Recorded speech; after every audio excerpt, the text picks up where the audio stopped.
It always amazes me when I see all the subjects that are discussed by humanity all the time, and all these other things that take our attention,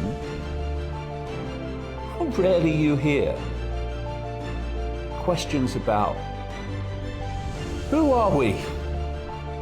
Where are we? What is this place?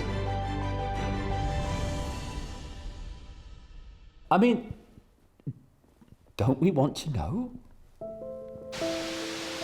Why isn't it on the television, in the schools and the universities? Why isn't it the center of our attention?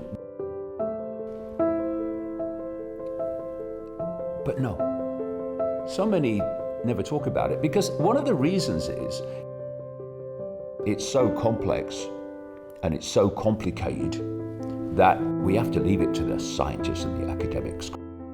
Well, actually, when you break down what reality really is, you realize that mainstream science and mainstream academia hasn't got a fricking clue what reality is. Not a clue.